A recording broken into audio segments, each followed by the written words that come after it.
Hi, my name is Dr. Julie Whitney, and I'm here today to talk to you about what design and development looks like if you're an engineer working for industry, a place where I have spent over 30 years of my career.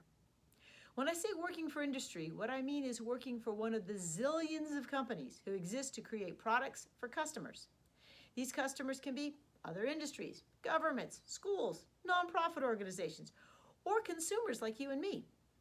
The engineering majors that often find a home in industry includes mechanical engineers, I'm a mechanical engineer, electrical engineering, chemical engineering and material scientists, computer engineers, computer scientists, aerospace and biomedical engineers.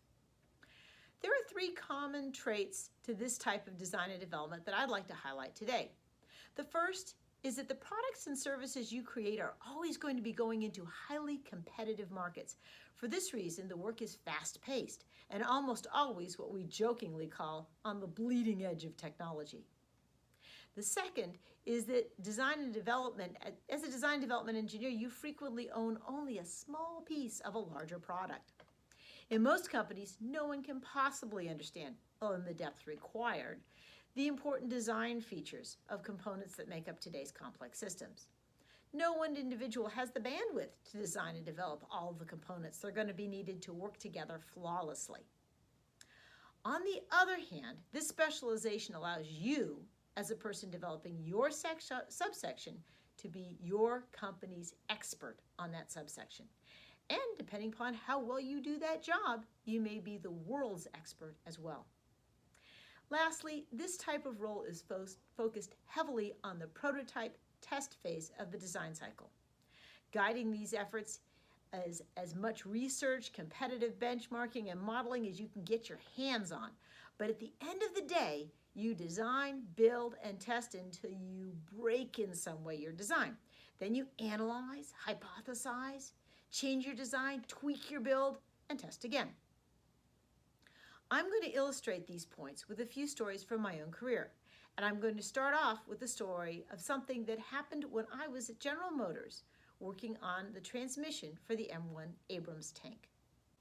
My first engineering job after I got my bachelor's degree was with Detroit Diesel Allison, a division of General Motors located in Indianapolis, Indiana. This division made transmissions for many of GM's larger products. I had co-op for the company, working on the transmissions for buses and trucks, but when I hired on, the need was in the group that was working on the transmission for the Army's new tank, the M1. GM did not get the contract to make the tank, but it did have the contract to make the transmission for the tank, the X1100. Just like commercial groups, the military is a very competitive organization, and you can imagine that we were pushing the known limits of technology to create the best product in the world. This is where being on the bleeding edge comes in. Of course, that term is a play on words for being on the leading edge, meaning right in the forefront of technology. That's where the action is and all the discoveries are made. The bleeding part comes from the fact that when you're in the point where things are unknown and you're pushing the technology, things go wrong. And this is one of those times. I'm going to start this story by talking about how a tank moves and how the transmission impacts that.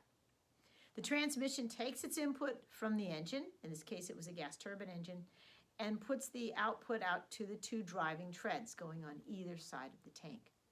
Now when one tread goes faster than the other, this is controlled by the transmission, the tank turns. When the other tread goes, it turns the other way. And when you want to stop the tank, you stop that forward turning of the treads. So the transmission controlled not only the forward motion and speed, but also turning and brakes.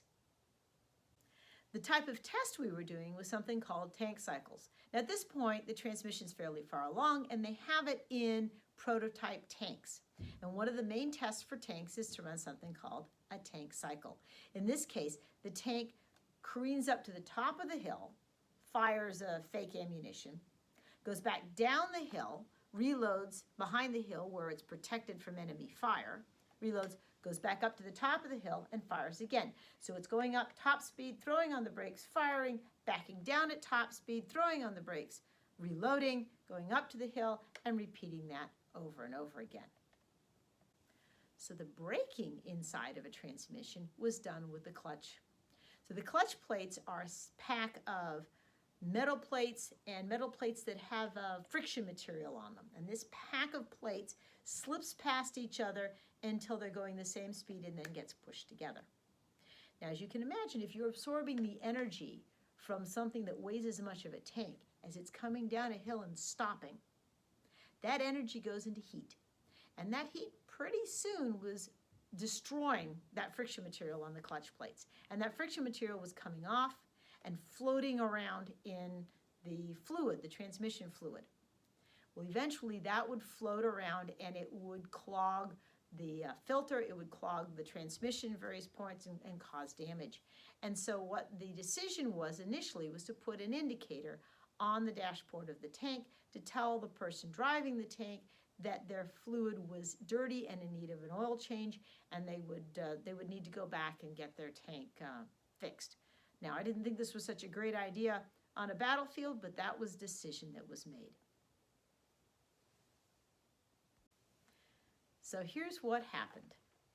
The tank was out on the testing grounds running tank cycles. So this is one of our prototype tanks. It's out there. It's going up the top of the hill, fake firing, backing down the hill, reloading, going up to the top. And it was being watched by military personnel, including this general who'd come to see the test. Well, what happens is it's running through these tank cycles. The friction material comes off of the plates, starts floating around in the solution, and the little idiot light, little dashboard light, comes on in the tank and says, you now need to take your tank back for repair.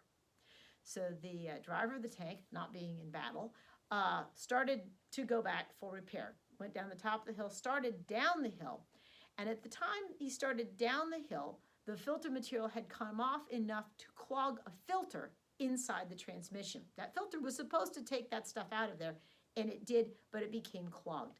When it became clogged, the pressure on the downhill side or the downstream side of that filter went to zero.